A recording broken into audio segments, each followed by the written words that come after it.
पञ्चम स्कन्धमा उनै स्वयम्भुव मनुकारका पुत्र जो प्रियव्रत हुनुहुन्छ उहाँको चरित्र चाहिँ जब अति उत्तम चरित्र रहेको छ भनेर सुखदेव स्वामीले बताउनुभयो तब राजाले प्रश्न गर्नुभएको छ। राजोवाच प्रियव्रतो भगवत भागवतः आत्मा रामः कथं मुने गृहे रमतयन्मूल कर्मबन्ध पराभव। हे सुखदेव स्वामी, हे गुरुदेव, म हजुरसँग जिज्ञासा राख्दछु। जो प्रियव्रत हुनुहुन्थ्यो, भगवानका परम भक्त आत्मा राम हुनुहुन्थ्यो, सदा सर्वदा भगवानमा रमण गर्ने भएको हुनाले आत्मा राम भनियो।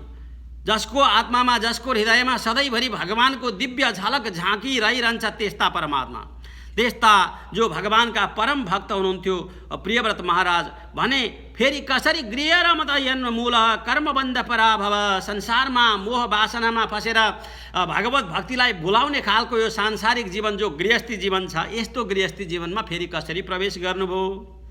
भगवानलाई प्राप्ति गर्नका लागि पहाडका फेदीमा गएर तपस्या गर्दा गर्दा आफ्ना सारा इन्द्रियहरूलाई बसमा पारेर भगवानको दिव्य स्वरूपलाई चाहिँ दिव्य झाँकीलाई हृदयमा विराजित गराइसक्नुभएका यस्ता प्रियव्रत पुनः कसरी सांसारिक बन्धनमा फस्नुभयो, गृहस्थी जीवनमा कसरी प्रवेश गर्नुभयो। संशयोऽयं महान् ब्रह्मन् दारागार सुतादिषु शक्तस्य यत् सिद्धिरभूत कृष्णे च मतिरच्युता। त्यति मात्रै होइन, हे गुरुदेव बताइ बक्सियोस्, संसारका मोह जालमा अनेक प्रकारका पत्नी, पुत्र, परिवार, धन, दौलत, ऐश्वर्य यी सारा मोहमा परिकन पनि उहाँले पुनः भगवानमा बुद्धि लगाउन छोड्नु भएन। भगवत बुद्धिलाई चाहिँ नित्य स्थापित गर्दै गर्दै अन्तिममा भगवत गति नै प्राप्ति गर्नुभयो भने यो कसरी सम्भव भयो। भगवान एउटा गृहस्थी जीवनमा बद्ध भएको जीवात्माले गृहस्थी धर्मलाई निर्वाह गर्दा गर्दै कसरी भगवानको भक्ति गर्न सम्भव छ, यो कुरा पनि मलाई जिज्ञासा भएको छ। कृपा गरेर बताइ बक्सियोस्। म प्रियव्रत महाराजका पवित्र चरित्रहरू सुन्न चाहन्छु। सुखदेव स्वामीका सन्निधिमा जब राजा परीक्षितले यस्ता प्रश्न गर्नुभयो, सुखदेव स्वामी भन्नुहुन्छ, बाढमुक्तम, कति सुन्दर प्रश्न गर्नुभयो महाराज। जो भगवान श्रीहरिका चरणारविन्दको त्यो दिव्य पुष्प तुलसीहरू जो भगवानका चरणमा चढेका छन् त्यसबाट आएको दिव्य सुगन्धलाई जसले अनुभव गर्दछ र अनि आफूलाई धन्य तुल्याउँछ, त्यस्ता जीवात्माहरू संसारका कुनै प्रकारका मोह वासनामा परे तापनि त्यसमा बद्ध हुन सक्दैनन्, त्यसबाट तुरुन्तै छुटकारा पाउँछन्, मुक्ति पाउँछन् भने सांसारिक मोह वासनामा परेका जीवात्माहरूले सांसारिक बन्धनमा परे तापनि उनीहरूले भगवत भक्तिलाई स्थिर गराउन सक्दछन्, किनभने उनीहरूमा भगवत प्रेम र भक्ति त्यहाँ जोडिएर आएको हुन्छ। जो प्रियव्रत हुनुहुन्थ्यो, परम भागवतो, भगवानका परम भक्त भएको हुनाले उहाँलाई परम भागवत भनिएको छ। यो भागवत जो हामीले पुराण सुन्दैछौँ यो पनि भगवानका भक्तहरूको यस महिमा गान गरिएको ग्रन्थ भएको हुनाले यसको नाम भागवत। जसले भगवत प्राप्तिका लागि चेष्टा गर्दछन्, जो भगवत प्राप्तिको उद्देश्य राखेर सदा सर्वदा नित्य कैङ्कर्य गर्दछन्, जो भगवानको स्वरूपलाई जान्ने प्रयत्नमा लागेका हुन्छन्, त्यस्ता भगवानका भक्त पनि भागवत हुन्छन् भने यहाँ परम भागवतो नारदस्य, आज देवर्षि नारदजी जो भगवानका परम भक्त हुनुहुन्थ्यो उहाँ परम भागवत, त्यस्ता देवर्षि नारदजीको संयोग उहाँसँग मिल्यो। तब त देवर्षि नारदजीले जो ब्रह्म ज्ञानको उपदेश प्रियव्रत महाराजलाई गर्नुभएको थियो त्यो ब्रह्म ज्ञानलाई चाहिँ अनुभव गर्दै गर्दै भगवती वासुदेव व्यवधानम समाधि योगेन, योग मार्गलाई आश्रय लिएर भगवान वासुदेवलाई नित्य आफ्नो हृदयमा स्थापित गराउँदै गराउँदै सांसारिक मोह वासनामा म नपरौँ भन्नका लागि उहाँले चाहिँ कुनै प्रकारका सांसारिक वासना नपर्ने उद्देश्य राखेर तपस्यामा लाग्नु भएको थियो। तपस्या गर्दै आफ्ना सारा इन्द्रियहरूलाई बसमा पारिसक्नु भएको थियो। त्यस्तो अवस्थामा स्वयम्भुव मनु आउनुभयो र आफ्ना पिताजी पुत्र प्रियव्रतलाई भन्नुभयो, हे पुत्र, तिमीले चाहिँ अहिले यही अवस्थामा तपस्या गरेर हरिलाई प्रसन्न गराउने र अनि मोक्ष प्राप्ति गर्ने यो समय होइन। तिमी गृहस्थी जीवनमा प्रवेश गर, जो ब्रह्माजीको इच्छा अनुसार संसारमा सृष्टि व्यवस्था अगाडि बढाउँछ त्यसका लागि सबैभन्दा तिमीले कर्म गर। यो संसारमा जब तिम्रो आफ्नो गृहस्थी आदि जीवनका आश्रम धर्महरू पुरा हुन्छन् तब तिमीले पुनः अन्तिम अवस्थामा भगवत भक्तिलाई आधार बनाउनेछौ र अनि मोक्षको भागीदार बन्नेछौ। तसर्थ बाबु, अहिले चाहिँ तिमी यो गन्धमादन पर्वतका छेउमा बसेर यसरी चाहिँ म विवाह नै गर्दिन, भगवत प्राप्तिको मार्गमा लागेको छु भनेर यस्तो ढिट नगर भनेर बार बार सम्झाउनु भयो। स्वयम्भुव मनुले सम्झाउँदाखेरि पनि आफ्नो पिताले भनेको कुरालाई उहाँले कुनै विचार गर्नु भएन। हो, भगवत प्राप्तिको बाटोमा पिताजीले कहाँ फेरि मलाई सांसारिक मोहमा पसाउन लाग्नु भएको, म त त्यस्तो गर्ने छैन पिताजी भन्नुभयो। जब यस्तो वचन प्रियव्रतले बोल्नुभयो तब त ब्रह्माजीलाई पनि इच्छा भयो कि हो मैले त संसारमा सृष्टि प्रक्रिया अगाडि बढोस् भनेर भगवान् श्रीहरिका आज्ञाद्वारा यो संसारमा चाहिँ स्वयं आफू नै दुईटा भाग बनेर एक भागबाट स्वयम्भुव अर्को भागबाट चाहिँ शतरूपा बनेर यो संसार अगाडि बढाउन चाहिरहेको छु। दोस्रो पुस्तामै आज प्रियव्रतले नै म विवाह नै गर्दिनँ, सांसारिक जीवनमा प्रवेशै गर्दिनँ भन्यो भने त संसारमा कसरी सृष्टि प्रक्रिया अगाडि बढ्ला र मैले गएर स्वयं सम्झाउनु पर्यो भनेर त्यो गन्धमादन पर्वतको जो दिव्य तपोस्थल रहेको थियो प्रियव्रत महाराजको, त्यहाँ स्वयं ब्रह्माजी समुपस्थित हुनुभयो। ब्रह्मलोकबाट आउनुभएका ब्रह्माजीलाई आकाश मार्गमा सारा देव देवताहरूले उचित स्वागत सम्मान पूजा आराधना स्तुति गर्दै गर्दै आउन लागे। तब त ब्रह्माजीको आगमन दिव्य हंसमा सवार भएर भएको देखेर देवर्षि नारदजीले स्वयम्भुव मनुले पनि उठेर सत्कार गर्नुभयो। स्वयम्भुव मनुले आफ्ना पिताजीलाई प्रेमपूर्वक ब्रह्माजीलाई सेवा आराधना पूजा गरिसकेपछि तब ब्रह्माजीले अनि प्रियव्रतलाई सम्झाउन लाग्नुभयो। निबोधत्तातेदमृतो ब्रवीमि मासोयितं देवमहर प्रमेयं वयं भवस्ते तत एस्मर्षे वहाम सर्वे विवसायस्य दिष्टम्। हे बाबु, हे नाति भन्नुहुन्छ, हे पौत्र, आखिरी संसारमा जो हरिको भक्ति गरेका छन् उनीहरू त धन्य छन्। तिमीले पनि जो हरिभक्तिको मार्गलाई आश्रय लिएका छौ यो अति नै धन्य छ, यसमा कुनै शङ्का छैन। हरिभक्ति गर्दा गर्दै पनि यदि भगवानको इच्छा अनुसार संसारमा जो सृष्टि प्रक्रियालाई अगाडि बढाउनका लागि मैले संसारलाई सृष्टि गर्ने इच्छा राखेको छु त्यसमा लाग्नु चाहिँ अहिलेको परम कर्तव्य हो। यो संसारमा हरिको आज्ञालाई त सबैले मानेका छन्। वयं भवस्ते तत एष महर्षे, स्वयं म भगवान हरिको इच्छा अनुसार संसारमा कर्म गर्दछु। भवः स्वयं भगवान शङ्करजी भगवान हरिको इच्छा अनुसार संसारमा संहार आदि कर्महरू गर्नुहुन्छ। स्वयं देवर्षि नारद अनि सारा ऋषि महर्षिहरू वहाम सर्वे विवसायस्य दिष्टम, उनै भगवानको नियम र धर्मलाई चाहिँ हामी सबैले पालन गरेका छौँ, धारण गरेका छौँ। चाहे तपस्या गरेर होस्, ब्रह्माजीले भन्नुभयो न तस्य कश्चित् तपसा विद्यया वा न योग वीर्येण मनीषया वा नैवार्थ धर्मै परतः स्वतो वा कृतं विहन्तुं तनुभृद विभूयात्। परमात्माको जो दिव्य धर्म नियम छ, भगवानले चलाएको जो एउटा चाहिँ प्रक्रिया छ, यसलाई कुनै तपस्याद्वारा भङ्ग गर्न सकिन्न। कुनै प्रकारका विद्याद्वारा, योगद्वारा, नियमद्वारा, आचरणद्वारा, कुनै प्रकारका पुरुषार्थ गरेर पनि हरिले बनाएको यो सदाचारलाई चाहिँ भङ्ग गरेर अनि हरिको नियम बाहिर कोही रहनै सक्दैन भने त्यस्ता भगवानको नियममा हामी सारा बाँधिएका छौँ। हे बाबु, यो संसारमा जन्म होस्, मरण होस्, भोक होस्, शोक होस्, भय होस्, सुख होस्, दुःख होस्, जति कुरा यी संसारमा रहेका छन् यी सबै भगवानको एउटा चाहिँ शासन व्यवस्थामा भगवान हरिले बनाएको एउटा सनातन परम्परामा बाँधिएका छन्। तदअनुरूप मायामा परेर जीवात्मा यी सांसारिक कर्ममा मस्त भएका छन्। तसर्थ जति मैले सृष्टि गर्दछु यो सबै भगवान हरिका आज्ञा अनुसार, इच्छा अनुसार सृष्टि गर्दछु। अनि सात्विक गुण भए, राजसी गुण भए, तामसी गुण भए, यी सारा गुण व्यवस्थाहरू पनि उनै परमात्माद्वारा संसारमा चलेका छन्। यदि कोही संसारमा जितेन्द्रिय नै किन नबनोस् तैपनि उसले चाहिँ भगवत कृपाद्वारा चाहिँ संसारिक गतिलाई पार लगाउन सक्दछ, संसारका मोहलाई पार गर्न सक्दछ। तसर्थ बाबु, तिमी गृहस्थी आश्रममा बसेर पनि आफ्ना इन्द्रियलाई यदि बसमा पार्दछौ भने तिमीले पुनः सांसारिक बन्धनमा परिरहनु पर्दैन, भगवानको दिव्य पद गतिलाई प्राप्ति गर्न सक्दछौ। जितेन्द्रियस्य आत्मरतेर्बुधस्य गृहाश्रम किम नु करोत्यवद्यम भन्नुहुन्छ।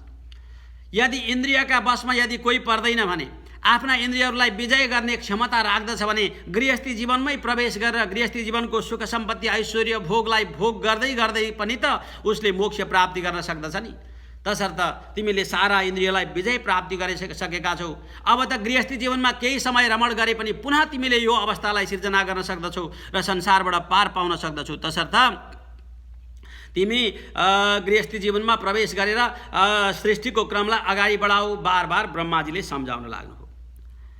त्वं त्वब्जनावाङ्घ्रि सरोज कोश दुर्गाश्रितो निर्जित षट् सपत्नः भुङ्क्ष्वेव भोगान् पुरुषातिष्ठान् विमुक्त सङ्ग प्रकृतिं भजस्व।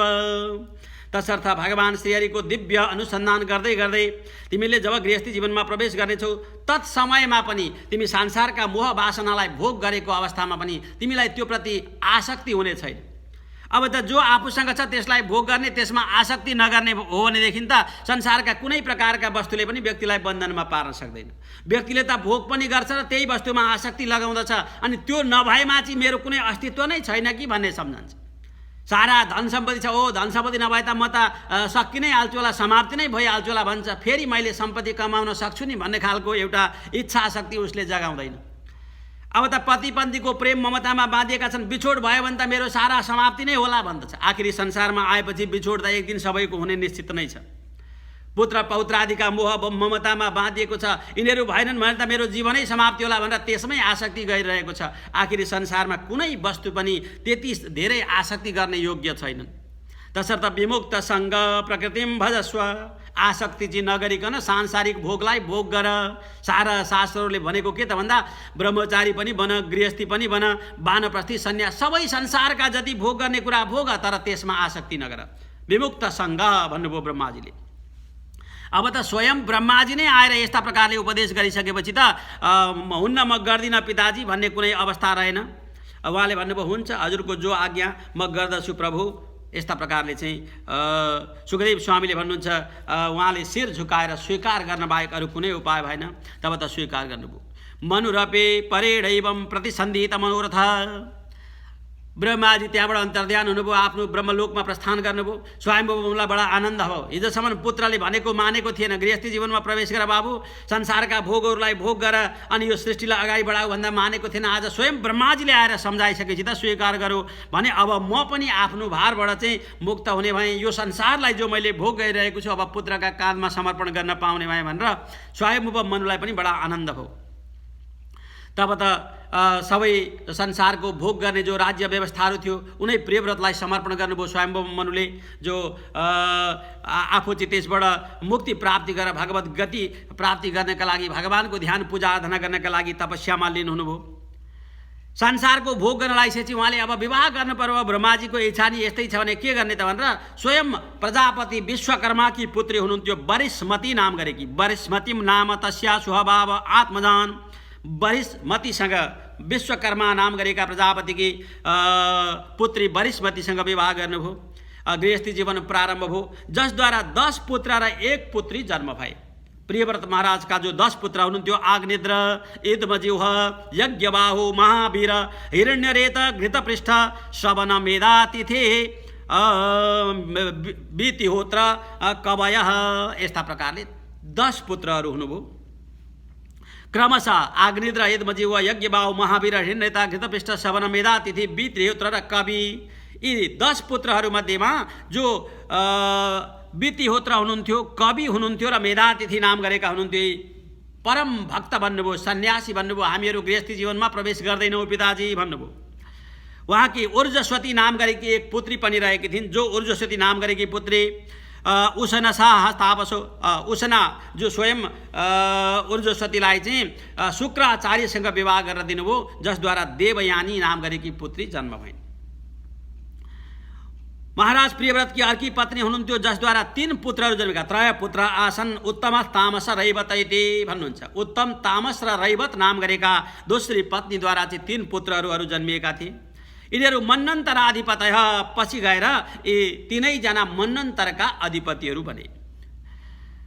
अब त प्रियव्रतले विचार गर्नुभयो यी पुत्रहरू सबै अति नै धन्य बनेका छन्, मैले धेरै समयसम्म संसारमा भोग गरेँ भन्छ। जगतिम अर्बुदान एकादश, कति भोग गर्नु त भन्दाखेरि अर्बुदानी एकादश, अर्बुद भनेको अरब, 11 अरब वर्ष चाहिँ उहाँले संसारमा भोग गर्नुभयो। बापरे, कति लामो इच्छा मरण जति समय संसारमा भोग गरे पनि उहाँहरू रहन सक्नुहुन्थ्यो। अर्बुदानी एकादश परिवत्सरान भन्नुहुन्छ। 11 अरब परिवत्सरसम्म चाहिँ उहाँले संसारमा भोग गर्नुभयो, शासन गर्नुभयो। यति धेरै शासन व्यवस्था गर्दा उहाँले चाहिँ यस्तो दिव्य दिव्य चमत्कार शक्ति प्रदर्शन गर्नुभयो, जसमा देवताहरूले, ईश्वरले पनि गर्न नसक्ने कर्म गर्नुभएको छ भनेर बताए। उहाँले सोच्नुभयो भगवान सूर्यनारायणले जब यो उदयाचल पर्वतबाट चाहिँ उदय भएर मेरु पर्वतलाई भ्रमण गर्दै गर्दै पृथ्वीलाई उज्यालो बनाउनुहुन्छ, जब सूर्य भगवानले प्रदक्षिणा गर्दै गर्दा पृथ्वी उज्यालो हुन्छ, एकतिर उज्यालो भयो भने अर्कातिर चाहिँ अँध्यारो भइहाल्दछ। अब त अँध्यारोको समयमा संसारमा कर्म गर्न नसक्ने भए, ऋषि महर्षिहरूका ध्यान तपस्या समाधिहरू चाहिँ त्यति बेला स्तब्ध हुने भए। तसर्थ मैले करिष्यामी सप्तकृत्वपि, मैले यो रजनीम अपि दिनम करिष्यामी, उहाँले सोच्नुभयो यो रातलाई पनि मैले चाहिँ दिन बनाइदिनु पर्यो भन्ने यस्तो भावना प्रियव्रतमा आयो। अब कसरी बनाउने त, जब दिन हुन्छ एक भागमा भने अर्का भागमा रात भएको हुन्छ, त्यो रात भएको समयमा पनि मैले चाहिँ त्यो रातको समयलाई दिन बनाउँछु, फेरि अर्कातिर रात पर्दा म त्यहाँ पुगेर पुनः दिन बनाउँछु भन्दै भन्दै यस्तो इच्छा राखेर उहाँले चाहिँ एउटा दिव्य रथ तयार गर्नुभयो। यस्तो सूर्यको जस्तै कान्ति भएको रथ थियो, जुन रथमा आफू चढेर सूर्यनारायण भगवान पृथ्वीको प्रदक्षिणा गर्दै अघि अघि जानुहुन्थ्यो, तब त उहाँले पछि पछि पछ्याउनुहुन्थ्यो। अनि जब सूर्यको छाया अर्कातिर पर्दथ्यो र रात्रि हुन्थ्यो, त्यतातिर प्रियव्रत पुग्नुहुन्थ्यो र त्यसलाई चाहिँ दिन तुल्य बनाउनुहुन्थ्यो, उज्यालो बनाउनुहुन्थ्यो। यस्तो दिव्य कान्ति उहाँले संसारमा फैलाउनु भएको थियो। यस्तो अनुपम रथलाई लिएर जब उहाँले परिक्रमा गर्नुभयो, सप्तकृत्वस्त तरणिहिम अनुपरिक्रमा द्वितीय इव पतङ्ग, जब यस्ता प्रकारले 7 पल्टसम्म उहाँले परिक्रमा गर्नुभयो, त्यो विशाल रथका पाङ्ग्राहरूले जहाँ जहाँ खोबिल्टा बनाए रथ गुड्दाखेरि ती खोबिल्टा बनाएका ठाउँमा चाहिँ समुद्रहरू बनेपछि गएर सप्त सिन्धव भन्नुहुन्छ, 7वटा समुद्रहरू यसरी बने, 7 समुद्र जसलाई भनिन्छ। अनि 2टा समुद्रका बिचमा, त्यो 2टा चक्काका बिचमा जो बिचमा ढिस्काहरू उड्दथे तिनीहरू सप्तद्वीपाः भुवोद्वीपाः, सप्तभुवोद्वीपाः, 7 द्वीपहरू भए, जसलाई जम्बुद्वीप, प्लक्षद्वीप, साल्मलीद्वीप, कुशद्वीप, क्रौञ्चद्वीप, शाकद्वीप, पुष्करद्वीप भनेर हामीले भन्दछौँ। जम्बुद्वीपे भनेर भारतवर्षमा सङ्कल्प गर्दा भनिन्छ, यहाँ हामीले क्रौञ्चद्वीपे भन्ने गरेको छ, कसैले जम्बुद्वीपे नै पनि भन्नुहुन्छ। भने यस्ता द्वीपहरू 7वटा द्वीपहरू बने। अनि 7 समुद्रहरू बने, जसलाई चाहिँ क्षारोद नुनिलो समुद्र, त्यस्तै प्रकारले इक्षुरसोद उखुका रसद्वारा बनेको समुद्र, अनि त्यस्तै प्रकारले सुरोदह, घृतोदह, क्षीरोदह, दधिमण्डोदह, शुद्धोदह, यस्ता 7 समुद्रहरू जो चाहिँ कुनै मदिराका समुद्र भए, कुनै चाहिँ दुधका समुद्र, कुनै घिउका समुद्र, कुनै चाहिँ दही महीका समुद्र भने, कुनै शुद्ध जलका समुद्र, यस्ता 7 समुद्र र 7 द्वीपहरू प्रियव्रत महाराजका रथद्वारा तयार भए। उहाँले पछि गएर यसरी 7 द्वीप जो पृथ्वीलाई विभाजन गर्नुभएको थियो, संसारमा एक अर्कामा वैरभाव नहोस्, सिमानाका बारेमा विवाद नहोस्, छुट्टा छुट्टैमा भाग लगाइन्छु भनेर एउटा सिङ्गो पृथ्वीलाई 7 भाग लगाएर उहाँले चाहिँ आफ्ना 7 वीर पुत्रहरू जो हुनुहुन्थ्यो, अग्निद्र, यज्मजीव, हिरण्यबाहु आदि गरेका ती 7 द्वीपका एक अधिपति बनाइदिनु भयो। छोरी शुक्राचार्यलाई विवाह गरेर दिनुभयो। अनि उहाँले सोच्नुभयो, हो अब त मेरो संसारमा भोग्ने समय सकियो, अब म संसारबाट चाहिँ बिदा चाहन्छु, मैले संसारमा अब रहनुको कुनै औचित्य छैन। हेर, मैले चाहिँ यति धेरै भोगमा मस्त रहेछु कि आज मेरो साध्व कर्म पनि असाधु कर्म पनि छ। अहो असाधु अनुष्ठितम, मैले त नगर्ने काममा पो फसेछु त भनेर अनि फेरि ब्रह्मज्ञानको उदय भयो। अघि विवाह पूर्व पनि यस्तै ब्रह्मज्ञान थियो, तपस्या गरेर जानुभएको थियो। आज पुनः संसारका अनेक भोगहरू भोगेर अनि संसारमा विभिन्न चमत्कारहरू गरिसके पश्चात तब त उहाँलाई फेरि ईश्वर प्राप्तिको इच्छा भयो। अब म यो बन्धनमा परिरहन हुन्न। अब त एकचोटि गृहस्थी जीवनमा प्रवेश गरेको मनुष्य 50 पुगेपछि वानप्रस्थी, 75 पुगेपछि सन्यास आश्रमलाई धारण गर्नुपर्ने।